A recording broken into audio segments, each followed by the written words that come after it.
Border पर जोश वाकई में हाई है, क्योंकि प्रधानमंत्री नरेंद्र मोदी अप्रत्याशित तरीके से सरप्राइज देते हुए देश ही नहीं बल्कि पूरी दुनिया, और जिसमें चीन भी है, सरप्राइज देते हुए लेह पहुंचे हैं। लेकिन अभी की सबसे बड़ी खबर यह है, लेह से दिल्ली के लिए वापस निकले हैं प्रधानमंत्री नरेंद्र मोदी। दोपहर 1 बजे दिल्ली पहुंचेंगे पीएम मोदी। आज सुबह अचानक लेह पहुंचे थे प्रधानमंत्री नरेंद्र मोदी। सीडीएस और सेना प्रमुख के साथ लेह पहुंचे थे पीएम। नीमू पोस्ट पर जवानों से मिले मोदी। लेह के आर्मी अस्पताल में गलवान के घायलों का भी उन्होंने हाल लिया है। अभी का ये सबसे ताजा अपडेट है 11,000 फीट की ऊंचाई पर, जहां पर पहुंचने से पहले आपको एक्लेमेटाइज होना बहुत जरूरी होता है। जहां पहुंचने से पहले एक सामान्य जो फौजी भी होता है ना, अगर वो छुट्टी पर जाता है, वापस से अगर लेह तक उसे पहुंचना है, वहां पर पोस्टेड होना है, तो उससे पहले वहां के वातावरण के हिसाब से अपने शरीर को ढालना होता है, अपने जीवन को ढालना होता है। लेकिन प्रधानमंत्री पहुंचे सुबह 8:30 बजे से लेकर के 12 बजे तक, यानी 3.5 घंटे में चीन को यह बता दिया है कि आंख में आंख मिला करके बात करूंगा। चीन को यह भी बता दिया है, गलवान, पेंगोंग, देप्सोंग, दौलत बेग ओल्डी आए तो फिर बता देंगे। कुंकाला दर्रा तक भी अगर आए तो फिर बिल्कुल तुम्हारे सीने पर बैठ करके तुम पर वार भी किया जाएगा। अगर प्रधानमंत्री के दाईं तरफ सीडीएस हैं और बाईं तरफ अगर सेना प्रमुख हैं तो इसके भी कई मायने हैं। मेरे साथ दो बहुत अहम हस्तियां जुड़ी हुई हैं, मेरे अपने senior colleague chief political editor Manish Awasthi जुड़े हैं। अब से थोड़ी देर के बाद कर्नल शिवदान भी मेरे साथ में जुड़ेंगे। मनीष अवस्थी एक ऐसी शख्सियत है जिन्होंने कई जर्नलिस्ट का युद्ध भी कवर किए हैं और देश की सियासी नब्ज को भी ऐसे वक्त में टटोलते रहे। लेकिन मनीष, आप एक बहुत ही देश हित वाला बहुत बड़ा शो करते हैं जिसका नाम है देश का सवाल। मुझे ऐसा लगता है कि आज सिर्फ देश का सवाल ही नहीं है, बल्कि विपक्षियों के लिए देश का जवाब है, चीन का जवाब है, दुनिया को जवाब है। और इसीलिए आज आपके देश का सवाल का सबसे बड़ा सब्जेक्ट भी यही तस्वीर होनी चाहिए और यही खबर होगी। मेरे ख्याल से मुझे ऐसा लगता है राशिद, सबसे पहले तो धन्यवाद। सबसे पहली और बड़ी बात यह है कि कुछ ही देर में हमारे strategic affair editor Ashish Singh भी जुड़ेंगे, जो लगातार ताज़ा अपडेट और ताज़ा जानकारियां दे रहे थे। लेकिन आपने प्रधानमंत्री के पहुंचने को लेकर और जो एक्लेमेटाइजेशन होता है, जैसे फैमिलियराइजेशन कहते हैं कि आप इतने ऊंचे इलाके में आप पहुंच रहे हैं और उसके साथ साथ आपको वहां पहुंचकर सारी एक्टिविटीज में इन्वॉल्व होना है, वहां लोगों से मिलना है और तुरंत लौट जाना है।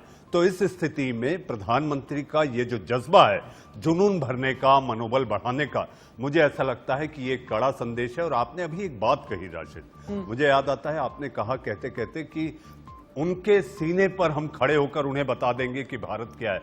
मैं ये कहता हूं, प्रधानमंत्री आज जब फ्रंट पोस्ट पर पहुंचे नीमू, वहां पर संदेश ये जाता है कि तुम्हारे सीने पर मूंग दलेंगे और तुम्हें बता देंगे, पटखनी धूल चटवा देंगे और ये संदेश दे देंगे कि तुम जहां हो वहीं रहो।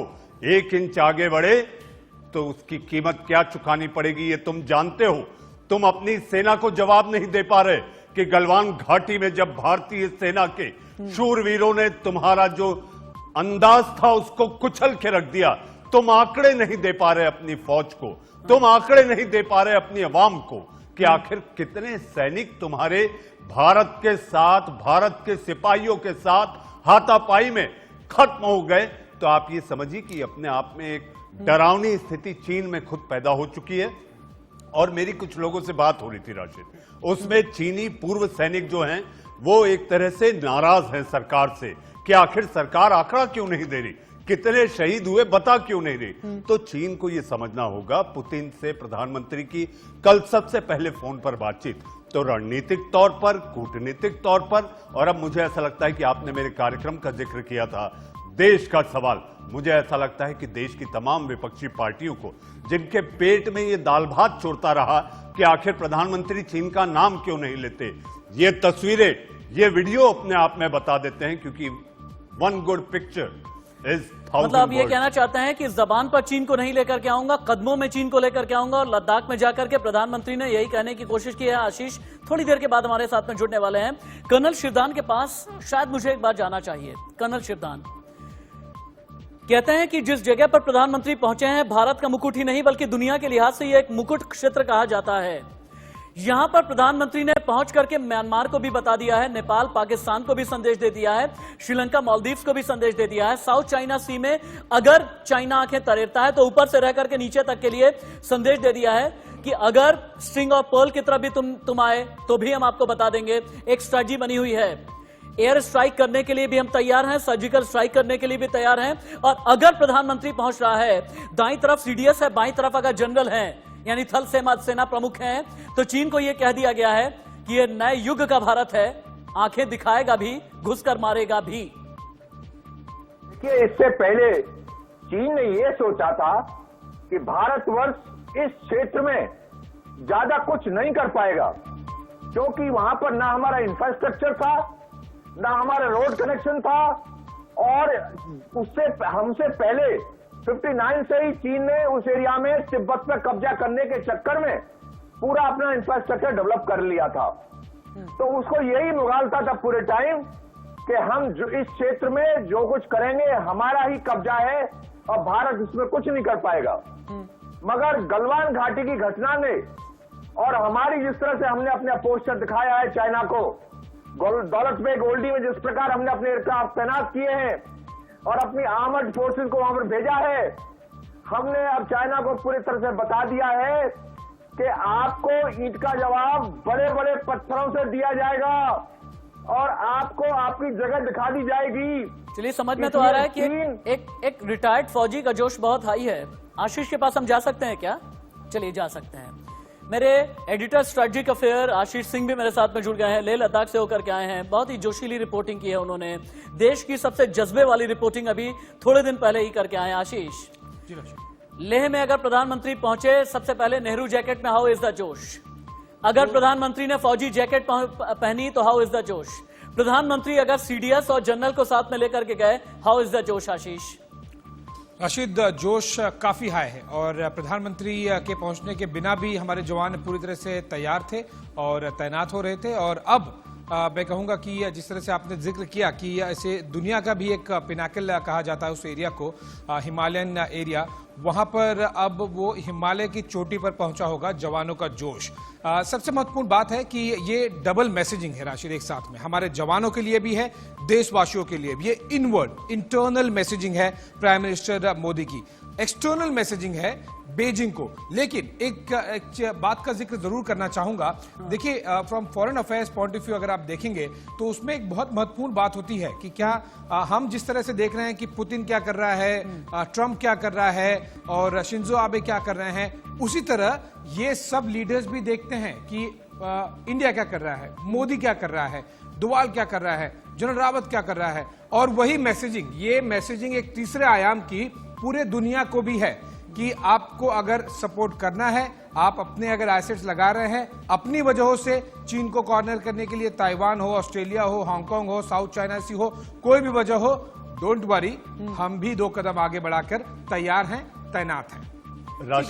राशिद, मेरा सवाल आशीष से होगा। आशीष, आपसे सवाल है, आपने एक नाम का जिक्र किया जो नाम अभी तक अंडर कारपेट है, और आप समझ गए होंगे मैं किस नाम का उल्लेख कर रहा हूं जी।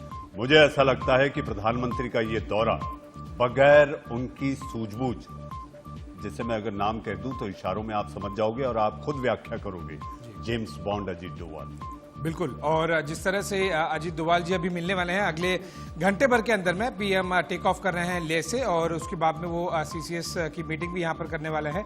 Ajit Doval is the man जिन्होंने सर्जिकल स्ट्राइक को एग्जीक्यूट करवाया, जिन्होंने बालाकोट स्ट्राइक को करवाया, और आगे ऐसे बहुत सारे ऑप्शन चीन को लेकर भी ऐसे या फिर इससे बड़े हर एक रेंज के टेबल पर रख दिए गए हैं प्रधानमंत्री मोदी के। आज की बात नहीं है, हफ्तों पहले। और वही एक जो मैं कहूंगा मैन इन द सेंटर है, जो पॉलिटिकल और मिलिट्री के बीच में बड़ी खबर आ रही है। आशीष, आपको रुकना पड़ रहा है। एक बड़ी खबर आ रही है, चीन को लेकर के आगे की रणनीति पर चर्चा होगी और कैबिनेट कमेटी ऑन सिक्योरिटी यानी सीसीएस की बैठक भी बुलाई जा सकती है। बैठक में रक्षा मंत्री, गृह मंत्री भी होंगे, प्रधानमंत्री सीसीएस की बैठक ले सकते हैं।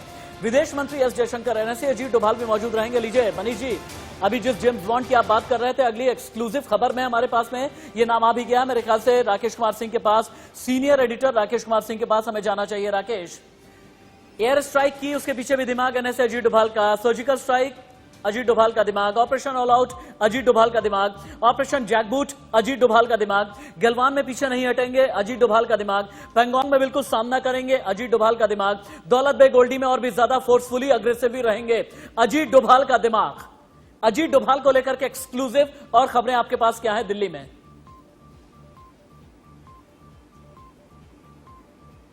देखिए राशिद, गलवान घाटी में जो कुछ 15 तारीख को हुआ, उसके बाद से जिस तरह से आपने देखा कि राष्ट्रीय सुरक्षा सलाहकार अजीत डोभाल कहीं आपके परिदृश्य में नहीं दिखे, लेकिन लगातार वो पीछे से लगातार रणनीति बनाने में लगातार लगे हुए थे। अगर डोकलाम की बात करें तो डोकलाम में जो तिकड़ी थी उसमें जनरल बिपिन रावत, एस जयशंकर जो तत्कालीन विदेश सचिव थे, और राष्ट्रीय सुरक्षा सलाहकार उस समय भी जो अजीत डोभाल थे। अजीत डोभाल लगातार रणनीति बनाने में शामिल रहे हैं अभी।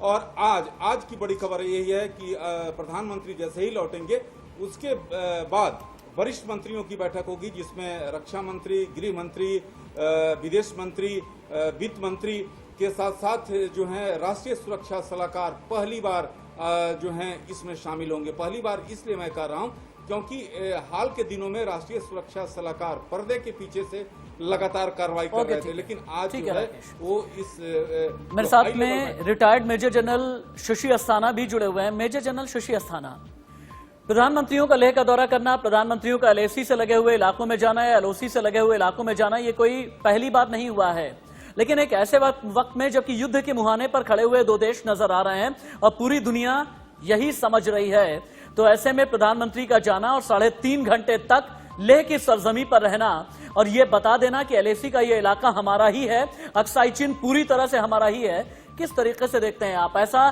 सरप्राइज एलिमेंट कभी फौजी एक्टिवनेस के कार्यकाल में आपको नजर आया? देखिए, ऐसा है कि प्रधानमंत्री का ये दौरा मेरे विचार से सेना के मनोबल को काफी बढ़ाता है और साथ ही साथ न सिर्फ सेना को, देश को, बल्कि पूरे विश्व को एक संदेश देता है कि हम जो ये कार्रवाई हो रही है लद्दाख में, या जो अभी तक हुई है या जो आगे होने वाली है, उसको हम कितना सीरियसली ले रहे हैं। दूसरी बात यह है कि प्रधानमंत्री जब उधर जाते हैं तो वहां पर जितने भी कमांडर हैं जिन्होंने अभी तक नेगोशिएशन में बातचीत करी है और कुछ जवान जिन्होंने हिस्सा लिया था, जो इंजर्ड हुए थे, उन सब से मुलाकात करने से एक जिसे बोलते हैं कम्युनिकेशन गैप और कम होता है, क्योंकि एक बार अपनी आंख से देखना, अपने कमांडरों से मिलना और उनकी हौसला अफजाई करना, उनकी पीठ थपथपाना पॉलिटिकल लीडरशिप के लिए बहुत मायने रखता है और ऐसे मौके पे उसका काफी बड़ा महत्व है। दूसरी बात, अगर आप देखेंगे कि जिसको लीडिंग फ्रॉम द फ्रंट कहते हैं, ये भी एक जज्बा नजर आता है सामने हर लेवल पर, और प्रधानमंत्री इसको अपनी तरफ से जब आगे बढ़ाते हैं तो इसका एक और ही महत्व बढ़ जाता है, क्योंकि उस इलाके में हाई ऑल्टीट्यूड है। कोई भी आदमी जब बिना एक्लेमेटाइजेशन के लिए काफी देर तक जाता है तो वो भी एक रिस्क भी माना जाता है। इसलिए इस रिस्क को उठाकर वहां पर पहुंचना और वहां पर इतनी देर रहना और रह के सब लोगों से मुलाकात करना मेरे विचार से एक बहुत अच्छा संदेश मांगू। एकदम ठीक आप कह रहे हैं। साथ ही साथ एक और जो कम्युनिटी है जिसको इससे हिम्मत मिलती है, और वो है जो सैनिक वहां पर हैं मौजूद, उनकी जो फैमिलीज हैं, उनको भी एक बहुत बड़ा मैसेज आता है। देखिए, प्रधानमंत्री आपके जो जवान उधर लड़ रहे हैं उनके लिए कंसर्न्ड हैं और उनसे उनकी बातचीत सुनकर जो भी फैसला ले रहे हैं वो एक बहुत बड़ी बात मेजर जनरल शशि अस्थाना ने, मनीष, एक बहुत बड़ी बात बोली है कि captain leads from the front. Captain को बिल्कुल आगे आकर के लीड करना चाहिए और शायद प्रधानमंत्री ने हाल के दिनों में चीन के मामले में ये साबित कर भी दिया। मनीष, चीन में कहावत चलती है कि अगर हम किसी चिड़िया का शिकार करते हैं तो चिड़िया का शिकार करने के लिए शिकार नहीं करते, बल्कि आसपास के लोगों को डराने के लिए हम शिकार करते हैं। शायद प्रधानमंत्री ने ठीक उसी अंदाज में ही जवाब दे दिया है कि हम पैरा कमांडो भी भेज देंगे, माउंटेन कॉप बैटल भी हम तैनात कर देंगे अगर तुम मार्शल आर्ट फाइटर लेकर के आए, हम इसके अलावा सुखोई भी लेकर के आएंगे, हम गलवान में T-90 भी तैनात कर देंगे, हम इजराइल के साथ भी डिफेंस डील को लेकर के आगे की बातचीत करेंगे, हम जापान के साथ जाकर के नेवी वॉरशिप प्रोग्राम को आगे समंदर में बढ़ाएंगे, हम अपनी सॉर्टीज के जरिए ये बता देंगे कि हमारे फाइटर जेट और फाइटर पायलट कहां तक पहुंच सकते हैं। क्या हम ये कह सकते हैं कि ठीक चीन के ही अंदाज में मोदी ने भी ये कह दिया कि yes, I will lead from the front? Rashid, अगर इसको मैं 2 लाइन में समअप करना चाहूं आपके इस सवाल को, तो मुझे ऐसा लगता है, मैं पत्थर पर लिखी इबारत हूं। तुम चालबाजी से कैसे तोड़ोगे, मिटने वाला मैं नाम नहीं, मैं भारत हूं।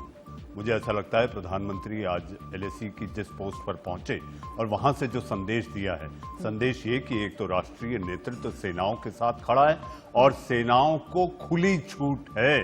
तीन दौर की सैन्य स्तर की बातचीत, और उसके साथ साथ आप देखें कि प्रधानमंत्री का उनके साथ इन्वॉल्व हो जाना उस जगह पर जाकर जो कि इस समय दुनिया का केंद्र बना हुआ है, जैसा आशीष कह रहे थे, तो सारी बारीकियों पर नजर है, सारी दुनिया की नजर है। और कूटनीतिक तौर पर जो प्रयास भारत ने किए हैं, मुझे ऐसा लगता है आशीष कि हम एक इंच चीन के करीब पहुंच रहे हैं। बिल्कुल मनीष जी, और आपने जो एक बात कही वो बहुत महत्व रखती है कि जिस तरह से पूरा पॉलिटिकल और जो गवर्नमेंट के तौर पर जो सपोर्ट होता है वो जवानों के साथ है। मैं दर्शकों से थोड़ा सा एक डिटेल में जो विजुअल्स आ रहे हैं उसके पॉइंट ऑफ व्यू थोड़ा सा एक्सप्लेन कर दूं ऑन ग्राउंड, क्योंकि पिछले हफ्ते में वहीं पे था। जो बाईं तरफ हमारे पास वीडियो चल रहे हैं प्रधानमंत्री मोदी का ब्रीफिंग लेते हुए, वो एक ठीक है। एक जो स्टिल इमेजेस स्टार्टिंग के थे उसमें अगर हम दूसरे विंडो में ले लें ताकि हम दर्शकों को थोड़ा सा और डिटेल में बता सकें, और उसके मायने बहुत है। जो पिक्चर्स, स्टिल पिक्चर्स जहां पर शुरुआती जो आए थे प्रधानमंत्री मोदी जहां पर ब्रीफ कर रहे थे, और जब वो ब्रीफ जो चेयर पर बैठ के ब्रीफ कर रहे थे, ये दो जो एक पिक्चर है और एक वीडियो है, उसमें जो दोनों ब्रीफिंग है। सबसे पहले तो जो वीडियो चल रहा है उस पर मैं बता दूं दर्शकों को। देखिए ये जो ऑफिसर है ये कौन है, ये नदन आर्मी कमांडर है lieutenant general YK Joshi. Reason मैं ये इसलिए बताना चाह रहा हूं दर्शकों को कि देखिए कोई भी फिल्ट्रेशन नहीं है, इसे कहते हैं फर्स्ट हैंड अकाउंट। और जो लेफ्ट में तस्वीर है, और अगर हम उस तस्वीर को फुल फ्रेम में जाएंगे जहां पर प्रधानमंत्री मोदी चेयर पर बैठे थे, उनको ब्रीफिंग कौन दे रहा है, वहां पर जो ऑफिसर है वो बहुत ज्यादा एक्सपोज नहीं करना चाहती है भारत सरकार और इंडियन आर्मी। वो है 14 core commander lieutenant general Harinder Singh. ये वो ऑफिसर हैं जो चीन के साथ बात कर रहा है, ये वो ऑफिसर हैं जो हमारे सैनिकों के साथ बात कर रहा है, ये वो ऑफिसर है जो वहां पर उस एरिया को कमांड करते हैं। तो इसीलिए फर्स्ट हैंड इंफॉर्मेशन डायरेक्टली मिल रही है। इसे कहते हैं एक्चुअली में ऑन ग्राउंड जायजा लेना। CDS उनके प्रधानमंत्री के दाईं तरफ बैठे हैं, आर्मी चीफ जनरल नरवाने उनकी बाईं तरफ बैठे हैं, लेकिन उनमें से कोई नहीं, केवल और केवल जो 2 लोकल कमांडर्स जिसे कहते हैं वो डायरेक्टली प्रधानमंत्री मोदी को फर्स्ट हैंड इंफॉर्मेशन और ब्रीफिंग दे रहे हैं। इसके मायने इसलिए बहुत बढ़ जाते हैं कि ये सिग्नल चीन को जाता है। ये तस्वीर जो मैं बारीकी से समझाने की कोशिश कर रहा हूं, ये चीन भी इसे एनालाइज कर रहा होगा कि कौन समझा रहा है प्रधानमंत्री मोदी को। क्या वो साउथ ब्लॉक में बैठ के दिल्ली में CDS, NSA और आर्मी चीफ से ब्रीफिंग ले रहे हैं? जी नहीं, वो तो ले ही रहे हैं। वो ओवरव्यू है, वो अंडरस्टैंडिंग है, वो ऑप्शंस है। लेकिन ऑन ग्राउंड जो कमांडर्स डायरेक्टली रिस्पॉन्सिबल हैं, इन्वॉल्व हैं, उनसे डायरेक्टली सुनने का मतलब यही होता है कि बॉस आप ये बताइए कि आपके पास क्या क्या तैयारी होगी और आपको और क्या क्या चाहिए, हम पूरी तरह से तैनात हैं। ये मैसेजिंग आर्मी चीफ और CDS और NSA की प्रधानमंत्री को ब्रीफिंग से नहीं जाता। जब लोकल कमांडर्स, एक 3 स्टार ऑफिसर लेफ्टिनेंट जनरल जब प्रधानमंत्री को एक डायरेक्ट ब्रीफिंग करते हैं, नो फिल्ट्रेशन, किसी के अपने परसेप्शंस, बायसेस कुछ नहीं आते, भले ही वो सीनियर ऑफिसर्स हों।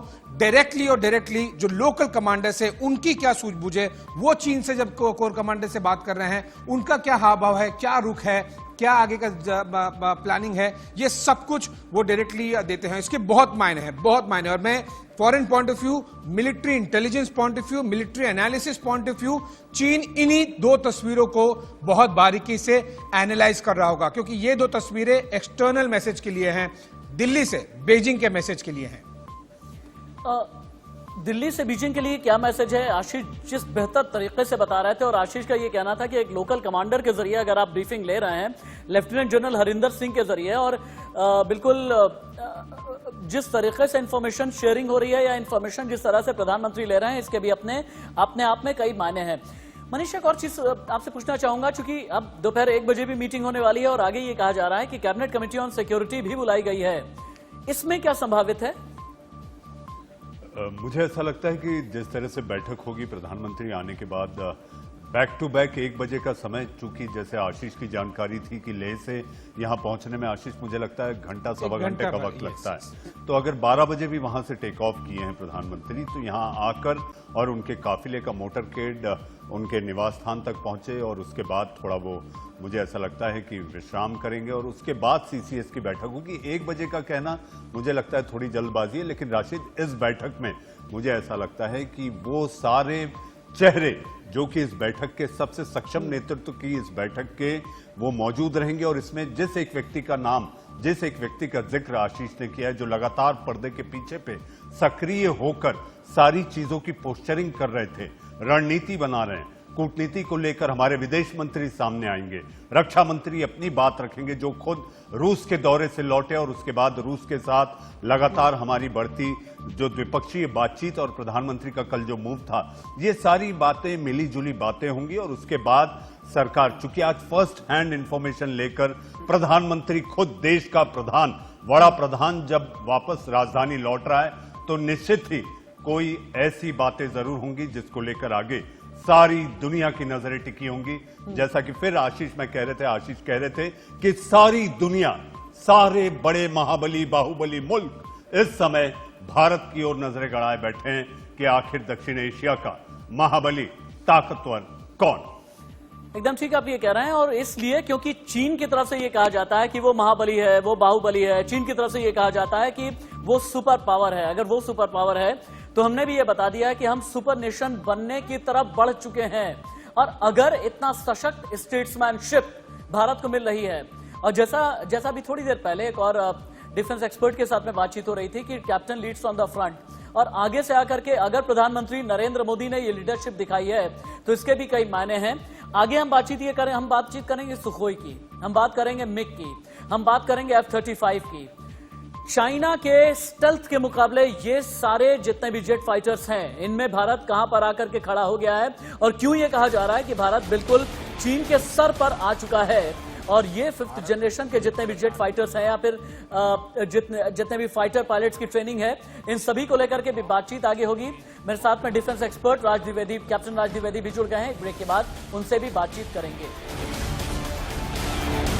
भारत मित्रता निभाना जानता है, आंख में आंख डालकर देखना और उचित जवाब देना भी जानता है।